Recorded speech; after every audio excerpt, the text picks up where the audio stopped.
everybody, I'm back. Everybody, Gina Young is back, and I'm back with yet another amazing recipe. I am so excited, yet another day, because today at the Young's house, Gina Young is going to share with you all how easy it is to make a delicious, juicy meatloaf. This recipe right here, it's bomb. It's so easy to make. It doesn't require a lot of ingredients, and you make it Gina Young style. It's gonna be so tasty. You'll never had my meatloaf before. I'm gonna make you some. Here are the lovely ingredients you will need. The first thing that you will need to do is decide what kind of meat that you want to use. Now, possibilities are endless when you're making a meatloaf. Here's what I'm going to use today. We are going to use some ground turkey, and this is just 1 pound. And then also we're going to use 2 pounds of ground beef. Okay, and then you're going to need some vegetables to make this thing look nice and beautiful and also taste great. So we have a green bell pepper. We have a red bell pepper and a nice sweet Vidalia onion. We have some milk, which is a really interesting ingredient, and we'll talk about that a little later. And we have 2 large eggs. And then also, in replace of our breadcrumbs, we're going to use cornflakes. And we're going to crumble these up, and these are going to be the replace of our breadcrumbs. We're going to make some corn on the side of our meatloaf, so you're going to need some corn.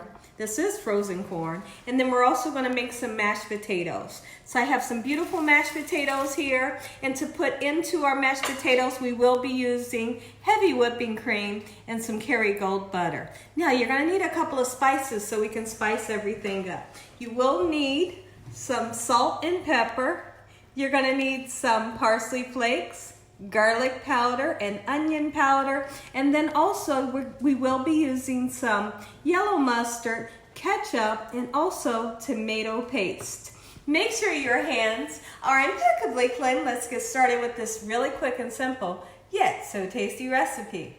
I couldn't be more excited to share this recipe with you all. So now, one of the first things that I want to do is get started cutting these vegetables. We're going to cut our bell peppers and sweet onions just like so, and then we're going to get them into a frying pan and saute them up. And the reason for sauteing them up is because sometimes I feel like you get a better flavor. So here's the thing. Let's talk about this really quickly before we go any further. Now, you can put the bell peppers and the onions into the meatloaf raw. Yes, you can. And it will be successful and it will taste good. But if you want even more flavor, saute your bell peppers and onions up. You know, when you saute up the bell peppers, you get a more sweeter taste. And also, you kind of soften the bell peppers up a little bit. If you don't saute them up and you put them into your meatloaf, they're going to be a little bit more crunchy, and a lot of people really don't prefer for their bell peppers and onions to be crunchy versus sauteing them ahead of time. And one thing that you also want to do is make sure that you let the bell peppers and onions cool down before you put them into your meatloaf mixture, because we're going to have eggs in our meatloaf, and we don't want to create scrambled eggs by putting hot bell peppers and onions in with our meatloaf. Here's what I'm going to do. I'm going to cut these bell peppers and onions just like so, and when I come back, I'll show you all what you should do next. Let's go ahead and put our bell peppers, our bell peppers into the pan. And in the pan, you can use a little bit of butter or any kind of oil that you have. I do have about 1 tablespoon of vegetable oil in my pan. And only thing you need to do when you're sauteing up your bell peppers and onions, you only have to saute it up for, let's just say, a good 7 minutes. Because you don't have to cook them until they're mushy. You just want to cook some of the raw flavor off and give them a nice sweet flavor. And 7 minutes will do the trick for you. Okay, this is a nice sweet Vidalia onion. And really, you don't want to overwhelm the situation with too much onion. So I'm not going to use the full onion. I did need to switch knives because that knife was not sharp. So now I have a sharp knife. What I'll have to do is sharpen that other knife when I get some time. All right, just like so. I'm gonna get our bell peppers and onions right into the pan, get them sauteing up, and then I'll be back. My eyes are watering like a waterfall. So now that we have our bell peppers and onions sauteing, and my eyes are dry from crying from the onions, let's go ahead and mix together this meatloaf. It's so simple. So now, I always like to use 2 eggs. What 2 eggs is gonna do is, honestly, it's gonna give you a moist meatloaf, and also it helps for everything to kind of adhere together so that you can make your loaf. Okay, so 2 large eggs is going in, and it's just traditional that you put a little bit of ketchup in your meatloaf. It's something that I've always done. Now, I see some people, they like to use like a barbecue sauce in theirs. You could do that as well, or even use a tomato sauce, delicious. And then we're gonna go in with some mustard. Not too much, just a little bit for a little bit of a zing. Okay, and then we're gonna season, and we're gonna season well. And the reason why is because we have 2 pounds of ground beef. This is black pepper. And then we have that 1 pound of the ground turkey, which is gonna give you an amazing flavor. When you combine the 2, listen here. That's salt, don't use too much.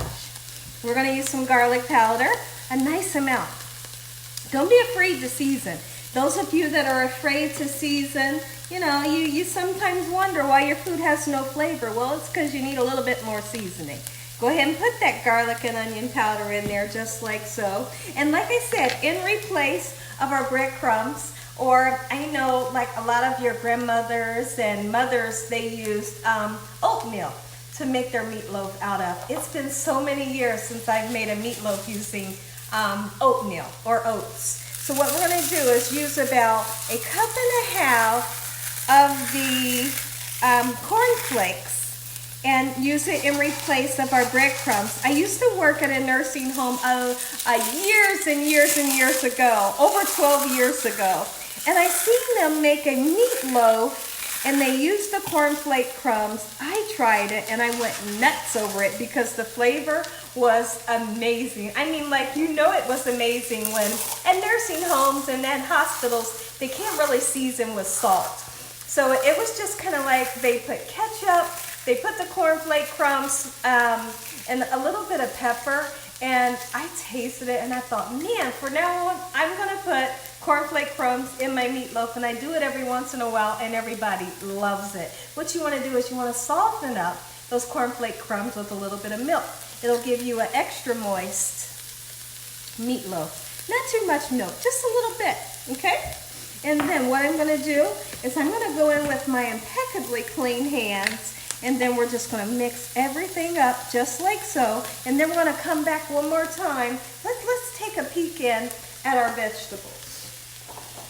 And when we come back, we'll be adding our vegetables. Now my vegetables are almost done, but what I do need to do is throw them in the refrigerator for a good, let's just say 10 minutes to cool them down before they go in here, because like I said, you don't want to cook the eggs that's in here. Our vegetables, which is our bell peppers and onions, have cooled down.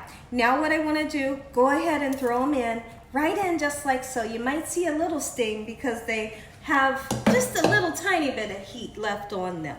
Let's go ahead and start to mix. Now, one thing that my grandma would always tell me, and honestly it's true, when you're making a meatloaf, don't you dare stir it up too much. If you stir it up too much, what'll happen is you'll create a meatloaf that's dry. So what you do is you handle it just a little bit, just until everything is well incorporated, and after that, leave it alone. Okay, so we're gonna mix it up just until I see all of our vegetables and spices are well incorporated. And then I'm gonna show you how easy it is to make the loaf itself. And it smells so good.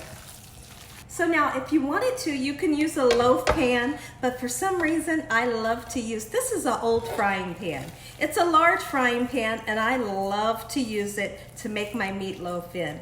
I've had this pan for several years, and I typically always use it when I make fried potatoes, and also always when I make my meatloaf. It's like the perfect pan, and you can throw it in the oven. So now when you're making your loaf, just kind of make whatever shape you want. If you wanted to make a square or a rectangle, a football, you can. Just make sure that any holes, if this was a hole, you just want to make sure that you seal it up. Seal any holes up. That way when this baby cooks up, all of the juices remain in the inside. If you don't seal up the holes just like this, then juice is going to come running out and you're going to have a dried meatloaf. So now that we have our loaf just like this, we do have our oven on 355 degrees. We're going to cook this for around about an hour, maybe an hour and 10 minutes. And then I want to share with you all this amazing sauce that's going to go over the top. Of course, we're going to have potatoes and corn on the side. Be right back. Sorry guys, my husband has me cracking up in here. And I try so hard, every time we go on calls, I try so hard to compose myself before I come back on camera, but this time it didn't work. So now, let's make our corn. I'm going to show you how I like to make my corn, and it's always delicious. Now, you don't have to put sugar in yours if you don't want. I know a lot of people say, oh no, Gina, don't use the sugar. But guess what? Here at the Young's house, we use a little bit of sugar in ours, and it tastes good every time. So now, I have a little tiny bit of water in the pan. I'm using 2 frozen bags of corn. Like I said, there is water in the bottom of the pan. We're going to use a half a stick of butter, or you could use more butter if you like. And then we're going to use some sugar, okay? That's enough sugar. You don't need any more, okay? And then we're going to put salt. The salt and the sugar gives you that umami flavor. Makes everybody say, mommy, how did it get so good? Well, it's because we put sugar and salt. And then we're going to put a nice amount of butter. We're going to cover this and just let it go, you know? Just like so. So the corn is done.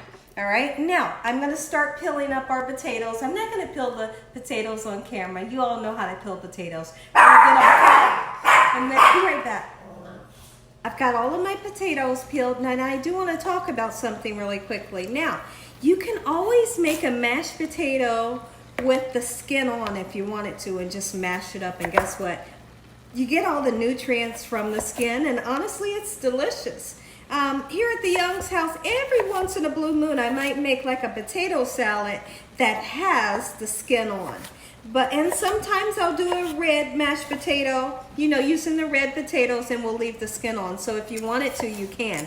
But I do want to tell you how, because a lot of people ask, how long does it take to cook the potatoes? Well, the first thing you want to do is start off using cold water. So you're going to put this into cold water, and you want to rinse them very well. Rinse them until your water runs clear, because the water will be cloudy at first from a lot of the starch. Once you rinse your potatoes and they're nice and clear, throw them in the cold water, salt the water, boil them for 20 minutes, and guess what? They're ready to be mashed.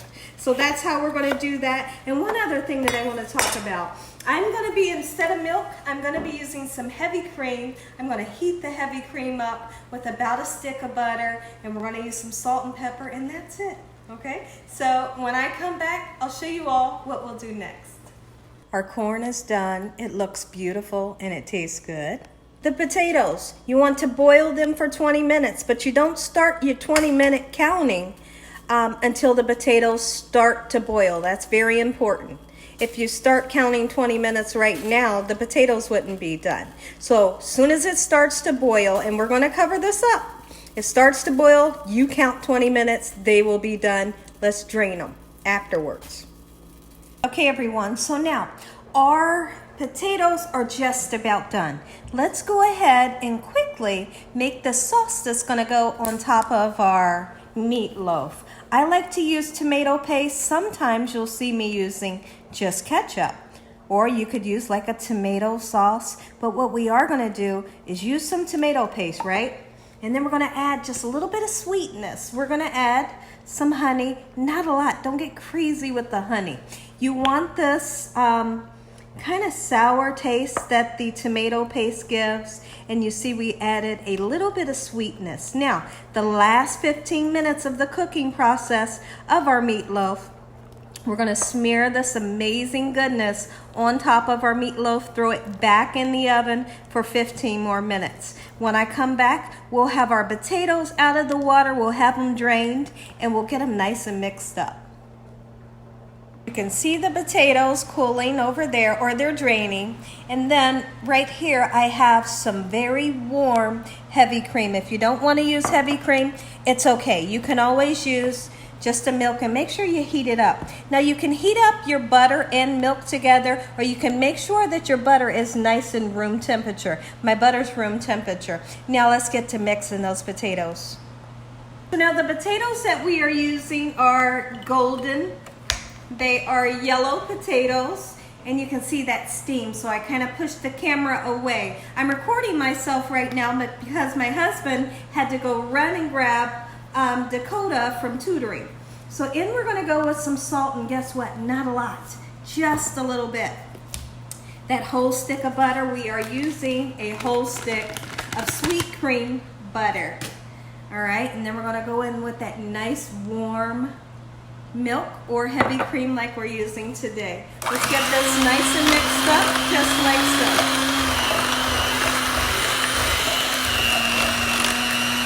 Look at those potatoes, so creamy and dreamy. And listen, one thing I did that I never do, I want you all to put your salt in last. Because if you put your salt in too early, that's just a little bit of parsley, just to make it nice and beautiful. I'm gonna go in with a little bit more salt. Put your salt in last. Sometimes if you put your salt in too early, it can create a really gummy potato. So now we're gonna put some black pepper on the top, just like so. Potatoes are done. And the meatloaf smells amazing. When I come back, I'm gonna say an amazing prayer. You all are gonna get to see this meatloaf. We're gonna slice down into it and give it a taste. Okay everyone, our meatloaf only has 15 more minutes to cook. So now is your perfect time to smear on your topping. All right, and don't be shy with it. Put a nice amount. I've seen some people even take it all the way over, you know, over the sides, but we're just gonna do a nice little smear on the top. 15 more minutes in that oven, and then we're gonna take it out, but it's very, very important that you let this set for at least 15 to 20 minutes before you cut into it, because you don't want all your juices to come running out when you slice it. So let it set for a minute before you slice it. Look at this, it's gorgeous. Oh, I can't wait to eat it. It smells so good. Take a look at this meatloaf, Gina Young style. Make you some, and it's juicy and it's flavorful. Now this right here is what you call a meatloaf dinner. Make you some. Listen here everybody, we're gonna make this quick. If you all enjoyed this video, give me a thumbs up. Tell your family and friends and everybody you know. Tell the whole world about your girl, what I'm doing in this kitchen on a daily basis. Heavenly Father, we wanna thank you once again for this beautiful meal, for this roof over our head, the food, the love, the peace and the joy you bring us every day. Amen. Amen once again to my beautiful prayer. Let's go in and taste this. I couldn't be more excited, my goodness. Oh, and you can see just how juicy it is. Now, some people that's never had meatloaf or didn't grow up with it, the first question is, does it taste like a hamburger, Gina? It looks like it's just a hamburger. No, it doesn't. It tastes like amazing meatloaf. Look at that. And here's what you do.